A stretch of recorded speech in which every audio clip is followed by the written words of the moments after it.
જય જલારામ, જય શ્રી કૃષ્ણ બધાને। આજે આપણે ડુંગળી લસણ વગર પનીર કેપ્સિકમનું શાક બનાવશું। અને આ શાક એટલું જ ફટાફટ બની જાય છે કે તમને ક્યારેક ઈચ્છા થાય તો બપોરે ફટાફટ જમવામાં યા પર રાતે કે કોઈ મહેમાન આવ્યા હોય તો બનાવીને તરત જ આપી શકો છો। તો એકવાર આવી રીતના જરૂરથી ટ્રાય કરજો। અહીં આપણે પનીર માટે મસાલો બનાવી લઈએ। એક એમાં લાલ મરચું પાવડર, ધાણા જીરું, મીઠું, હળદર, થોડી કસૂરી મેથી અને ઉપરથી તેલ નાખીને બધા મસાલાને સરસ મિક્સ કરી દઈશું। મેં પનીરને અહીંયા થોડા મોટા ટુકડામાં કટ કર્યું છે। તમારે મીડિયમ કે નાના ટુકડા તમને જે રીતના ગમતા હોય એ રીતના કરી શકો છો। આ સ્ટેપ જરૂરથી કરજો એટલે પનીરનો ટેસ્ટ બહુ સરસ આવશે, કારણ કે એના ઉપર મસાલા બધા લાગેલા હશે ને તો ખાવાની મજા આવશે। પછી એને આપણે સાઈડમાં મૂકી દઈશું 5 મિનિટ સુધી, એટલે એનો મસાલા સરસ થઈ જાય। અને એક અલગ બાઉલ લઈ લેશું અને એમાં આપણે ગ્રેવીની તૈયારી કરી લઈશું। અહીંયા મેં 1 વાટકી મોળું દહીં લીધું છે, ખાટું દહીં નહીં લેતા। તમારે વધારે ગ્રેવી કરવી હોય તો થોડું વધારે દહીં લઈ શકો છો। મેં મીડિયમ ગ્રેવી રાખી હતી એટલે 1 વાટકી દહીં લીધું છે। પછી આદુ મરચાંની પેસ્ટ, શેકેલા જીરાનો પાવડર, લાલ મરચું પાવડર, ધાણા જીરું પાવડર, મીઠું અને હળદર નાખી પછી ગરમ મસાલો નાખશું। મરચું અહીંયા મેં કાશ્મીરી લાલ મરચું લીધું છે એટલે એનાથી આપણા શાકનો કલર બહુ સરસ આવશે।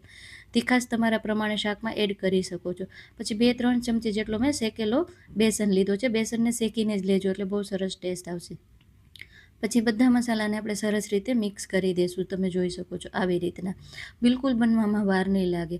અને એક કઢાઈમાં 1-2 ટેબલ સ્પૂન જેટલું તેલ નાખીને આપણે પનીર, કેપ્સિકમ અને ટમેટાને 1-2 મિનિટ સુધી તેલમાં શેકી લેવાના છે, એટલે સરસ એકદમ ક્રન્ચી ટેસ્ટ આવશે। એટલે આ પણ જરૂરથી કરજો, સ્કીપ નહીં કરતા। અને તમારે અહીંયા ટમેટા એડ ના કરવા હોય તો સ્કીપ કરી શકો છો, મેં નાખ્યા છે। અને 1-2 મિનિટ સુધી આપણે આવી રીતના ચલાવતા રહીને થોડું સોતે કરી દેવાનું છે। થોડું હલકા જેવા ક્રિસ્પી થઈ જાય એટલે એને સાઈડમાં લઈને એક પેનમાં મેં 3-4 ટેબલ પાવડા જેટલું તેલ મૂક્યું છે। તેલ થોડું વધારે મૂક્યું છે, તમારે ઓછું મૂકવું હોય તો મૂકી શકો છો, પણ થોડું વધારે હોય તો શાકમાં મજા આવે છે।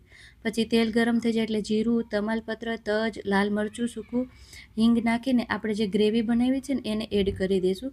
અહીંયા મારે થોડું સ્ટીલની પેન હતી ને તો મને એવું લાગતું હતું કે ગ્રેવી થોડી ચોટી જતી હોય નીચે તળીએ, તો તમે નોનસ્ટિકમાં બનાવજો એટલે એ પ્રોબ્લેમ નહીં આવે।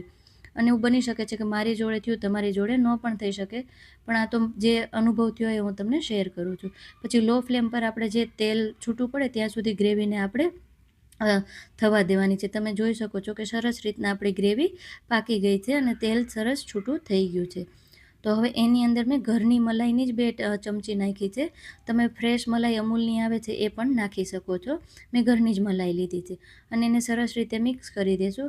પછી જે બધા વેજીટેબલ છે એ વેજીટેબલને આપણે એડ કરી દઈશું અને પછી 1-2 મિનિટ સુધી લો ફ્લેમ પર એને આપણે થવા દઈશું।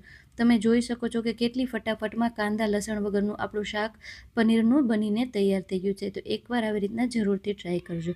ફરી મળીએ નવી રેસીપી સાથે। Thank you.